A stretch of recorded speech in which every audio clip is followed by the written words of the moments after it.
제12장. 형제들아, 신령한 것에 대하여 나는 너희가 알지 못하기를 원하지 아니하노니 너희도 알거니와 너희가 이방인으로 있을 때 말 못하는 우상에게로 끄는 그대로 끌려갔느니라.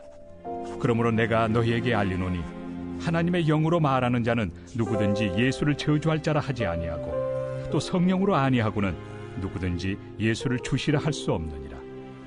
은사는 여러 가지나 성령은 같고 직분은 여러 가지나 주는 같으며 또 사역은 여러 가지나 모든 것을 모든 사람 가운데서 이루시는 하나님은 같으니 각 사람에게 성령을 나타내심은 유익하게 하려 하심이라.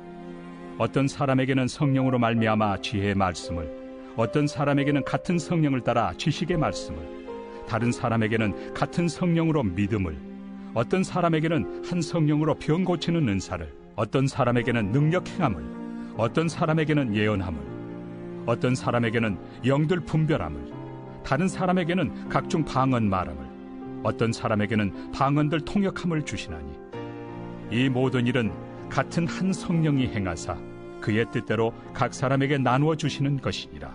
몸은 하나인데 많은 지체가 있고 몸의 지체가 많으나 한 몸임과 같이 그리스도도 그러하니라. 우리가 유대인이나 헬라인이나 종이나 자유인이나 다 한 성령으로 세례를 받아 한 몸이 되었고 또 다 한 성령을 마시게 하셨느니라. 몸은 한 지체뿐만 아니요 여럿이니 만일 발이 이르되 나는 손이 아니니 몸에 붙지 아니하였다 할지라도 이로써 몸에 붙지 아니한 것이 아니요 또 귀가 이르되 나는 눈이 아니니 몸에 붙지 아니하였다 할지라도 이로써 몸에 붙지 아니한 것이 아니니 만일 온 몸이 눈이면 듣는 곳은 어디며 온 몸이 듣는 곳이면 냄새 맡는 곳은 어디냐. 그러나 이제 하나님이 그 원하시는 대로 지체를 각각 몸에 두셨으니 만일 다 한 지체뿐이면 몸은 어디냐. 이제 지체는 많으나 몸은 하나라. 눈이 손더러 내가 너를 쓸 데가 없다 하거나 또한 머리가 발더러 내가 너를 쓸 데가 없다 하지 못하리라. 그뿐 아니라 더 약하게 보이는 몸의 지체가 도리어 요긴하고 우리가 몸에 덜 귀히 여기는 그것들을 더욱 귀한 것들로 입혀주며 우리 아름답지 못한 지체는 더욱 아름다운 것을 얻느니라. 그런즉 우리의 아름다운 지체는 그럴 필요가 없느니라. 오직 하나님이 몸을 고르게 하여 부족한 지체에게 귀중함을 더하사 몸 가운데서 분쟁이 없고 오직 여러 지체가 서로 같이 돌보게 하셨느니라.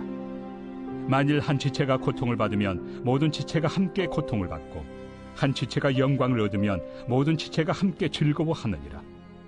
너희는 그리스도의 몸이요 지체의 각 부분이라.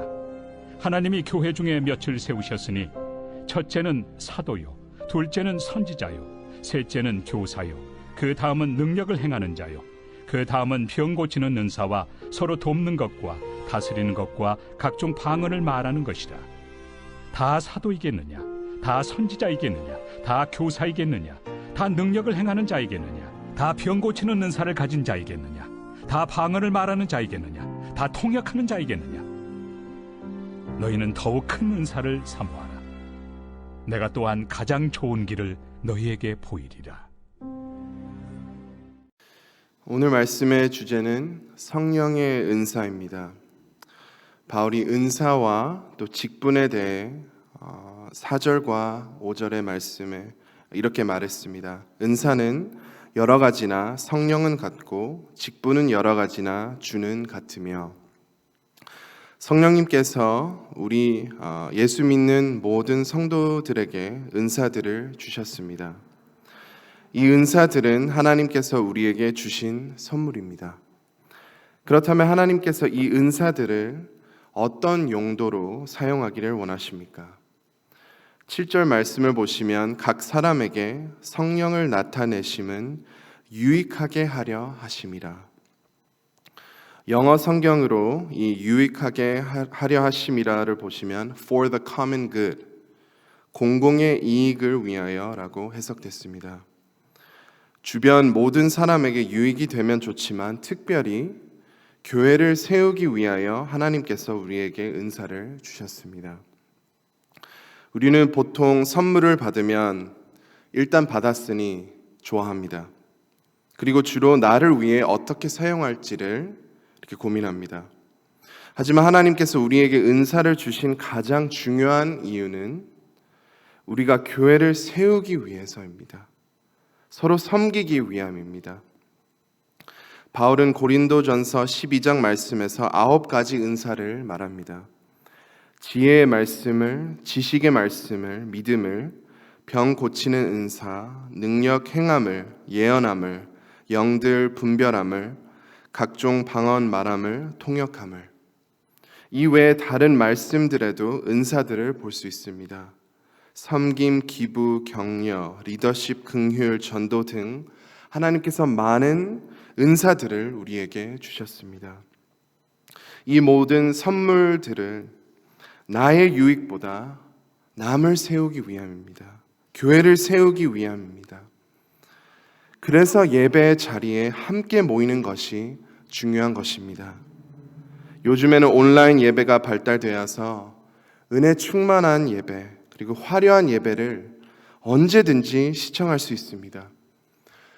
은혜 받는 것은 너무나도 중요하지만 세월이 아무리 변해도 함께 현장에서 모이는 것이 진정한 교회입니다. 모이지 않으면 그 은사들을 제대로 사용할 수 없습니다. 믿음을 함께 세워나가기가 불가능합니다. 받은 귀한 은사들을 사용함으로 주님 안에서 서로 위로하고 서로의 믿음이 굳건해지도록 서로를 섬기는 것입니다. 우리의 직분도 하나님께서 주신 선물입니다. 집사님, 권사님, 목사님, 장로님, 주일학교 교사 등등 우리가 가진 직분은 하나님께서 주신 선물입니다. 이 직분은 나의 유익보다 또 나의 어떠함을 드러내기보다 하나님을 섬기고 다른 성도들을 섬기기 위함입니다.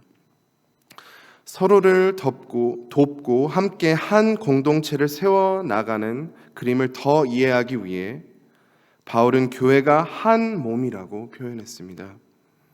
우리가 한 몸을 이루자라고 하는 것이 아니라 한 몸이니 서로 사랑하며 섬기자라는 것입니다. 한 몸에 수많은 지체가 있듯이 교회도 여러 지체가 한 몸이 되는 것입니다. 그리고 한 몸의 지체가 다를 수밖에 없듯이 교회 안에서도 서로가 다름을 우리가 항상 기억해야 합니다. 교회에 분란이 일어나는 것의 원인은 대부분 서로의 다름을 인정하지 않고 서로를 이해하지 않고 사랑으로 덮어주지 못해서입니다.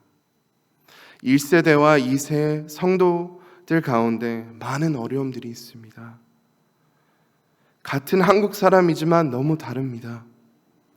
이 다름은 당연하지만 한국에서 사는 사람 간에도 다름이 있습니다. 경상도와 전라도는 완전 다릅니다. 제가 살아봤거든요. 강원도와 서울 사람은 완전 다릅니다. 제주도는 또 다른 세상이에요. 그런데 같은 지역에 사는 사람이어도 다릅니다. 가족이 다르죠. 경제, 살아온 방식, 교육, 삶의 가치관 다 다릅니다. 그리고 가장 치명적인 다름은 죄입니다.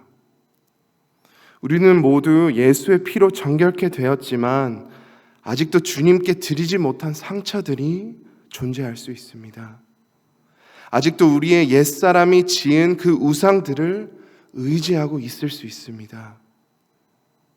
그래서 우리의 다름을 서로 인정하고 우리가 다 똑같이 은혜 없이는 못 산다는 것을 믿으며 나아갈 때 아름다운 공동체를 만들어 나갈 수 있습니다. 우리의 옛 모습대로 살 때가 많아서 우리는 아직도 반짝거리는 걸 좋아합니다. 빛 대신 하나님을 바라보지 않고 우리가 빛나기를 원합니다. 남이 빛나면 질투할 수 있습니다. 남에게 인정을 받는 것을 중요시합니다. 그리고 내가 빛나지 않는다고 생각하면 나는 공동체에 필요 없는 존재라고 생각할 수 있습니다. 하지만 바울은 15절에 말했습니다. 만일 발이 이르되 나는 손이 아니니 몸에 붙지 아니하였다 할지라도 이로써 몸에 붙지 아니한 것이 아니요. 우리가 한 몸이고 한 공동체이니 모든 사람이 다 필요하고 모두가 다 귀한 것입니다. 21절에 또 바울이 이렇게 말했습니다. 눈이 손더러 내가 너를 쓸 데가 없다 하거나 또한 머리가 발더러 내가 너를 쓸 데가 없다 하지 못하리라. 서로가 필요한 것입니다. 서로 없이는 더 큰 아픔이 생깁니다. 누구나 공동체 생활하면서 이렇게 생각할 수 있습니다. 저 사람만 없으면 우리 구역이, 우리 공동체가 얼마나 좋을까. 무언가 그럴싸합니다. 안 맞는 부분을 제거하는 것이 그럴싸합니다. 하지만 예를 들면 새끼 발가락이 아프다고 하면 이 발가락만 제거하면 이 몸이 더 좋아지겠지. 이렇게 생각하지 않습니다. 혹여나 그 발가락이 아프다면 손이 팔과 더불어 전화기를 잡습니다. 머리가 어떤 병원을 가야 할지 생각합니다. 눈으로 보며 검색합니다. 발로 걸어갑니다. 병원에서 순서 기다리면서 귀로 안내들을 들을 준비합니다. 그동안 당연히 심장은 뛰어야죠. 배로 숨쉬죠. 몸의 모든 지체들이 하나가 되어 이 발가락이 회복되기를 위해 최선을 다하는 것입니다. 이와 같이 성도님들 간에 잘 안 맞는 부분이 있을 거예요. 누군가가 또 혹시나 아픔이나 어려움이 있으면 우리가 사랑으로 덮어야 합니다. 그를 위해 기도하시고 하나님께서 주신 은사들을 사용하여서 이 성도님께서 우리의 진정한 치료자이신 하나님께로 더 가까이 인도하는 모든 지체가 되는 것이 우리의 목표입니다. 그래서 바울이 26절에 이렇게 말했습니다. 만일 한 지체가 고통을 받으면 모든 지체가 함께 고통을 받고 한 지체가 영광을 얻으면 모든 지체가 함께 즐거워하니라. 우리 교회는 이미 이러한 아름다운 그림을 그리고 있습니다. 사랑하는 가족의 장례를 치르는 것이 얼마나 마음 아픈 일인지 우리는 모두 압니다. 그래서 우리 교회는 그 고통받은 지체를 위해 함께 울고 슬퍼하고 또 함께 위로합니다. 좋은 일이 있을 때도 함께 즐거워하고 함께 감사하고 또 함께 축복합니다.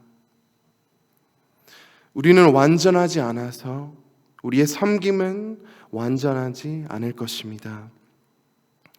제가 한국에서 중고등부 사역할 때 어떤 교사가 소그룹 인도하는 내용을 들었습니다. 그 선생님께서 아이들에게 이렇게 물었습니다. 그때 당시에 전도사였습니다. 전도사님 설교 어땠어? 그래서 그 아이들이 제 설교를 평가하기 시작했습니다.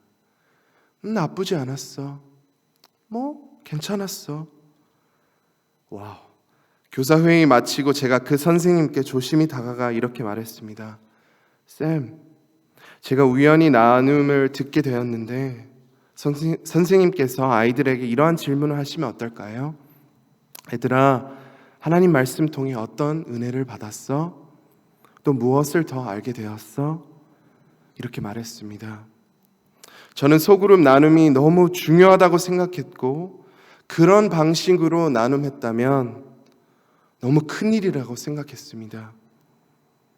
시간이 지나고 그 선생님께서 먼 곳으로 이사해야 해서 아쉽게 마지막 주일이 되었습니다.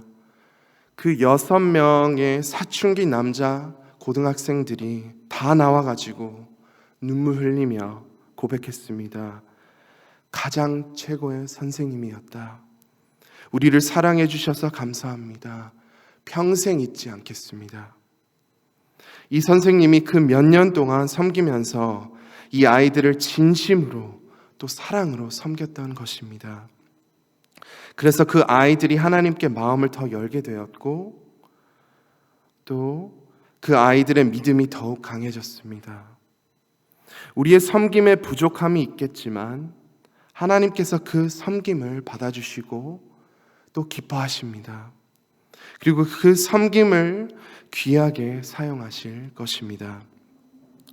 사랑하는 성도님들께서 성경을 통해 또 주님 안에서 또 교회 안에서 하나님께서 주신 은사들을 발견하시고 또 더 많은 은사들을 사모하시길 간절히 원합니다. 우리 교회에서 하나님께서 주신 은사들을 사용하셔서 모든 성도님들의 믿음이 더욱 강해지는 귀한 역사가 우리 교회 안에서 일어나기를 간절히 소망합니다. 우리 말씀을 붙잡고 함께 기도하겠습니다. 하나님, 성령의 은사들을 주셨습니다.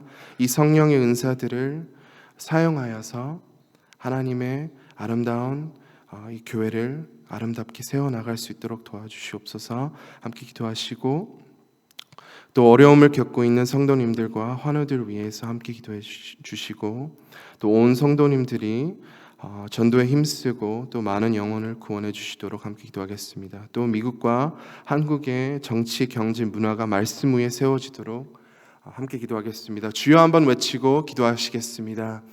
주여!